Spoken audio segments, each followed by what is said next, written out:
هنا بقى السر كله. شايفين القمر ده ولا القمر ده؟ يلا بينا نشوف اتعمل ازاي. خلينا نبتدي بقى بالسر، وهي الخلطة الجبارة بقى اللي هتخلي الكبدة حاجة تانية. معاكي من تلت كوباية لنص كوباية خل. هننزل عليهم بمعلقة كبيرة من التوم الفريش، وعليهم معلقة صغيرة من الفلفل ومعلقة صغيرة من الملح، وهنحط عليهم برضو الكزبرة الناشفة والكمون، معلقة ومعلقة صغيرة، وعليهم معلقة صغيرة من البابريكا. هنقلب بقى الكلام الجميل ده كله في بعضه، وحاجة واسعة كده وحلوة على النار، لان الكبدة بتحب الحاجة الواسعة. هنزل بنص كوباية من الزيت او ربع كوباية من الزيت، وعليهم بقى الخلطة الجبارة بتاعتنا. وهنا السر كله، بس لمدة ثواني، انا مش عايزاه يتبخر ولا اي حاجة، ثواني كده وهنزل على طول بالكبدة بتاعتنا.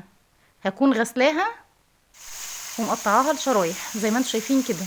طبعا التقطيع ده حاجة ترجع لك. انا هنا مش هقلب الكبدة، بس انا بوزعها عشان ما تنزلش ميتها لحد لما لونها يتغير. شايفين انا مش بقلب فيها، بس لونها اتغير ابتديت اقلب فيها كده لحد لما نشفت ميتها، وبقى معانا الصوص الجميل اللي تحت ده. هي كده الكبدة جاهزة بعد 10 دقايق. وبعد 10 دقايق كده من سوى الكبدة، هنزل بقى بالفلفل بتاعنا. وكمية الفلفل دي حاجة ترجع لك. شايفين جميلة ازاي؟ انا حطيت فلفل حراق واكتفيت بالفلفل الحراق، ما حطيتش شطة في بداية التوابل دي. كده الكبدة معانا جاهزة.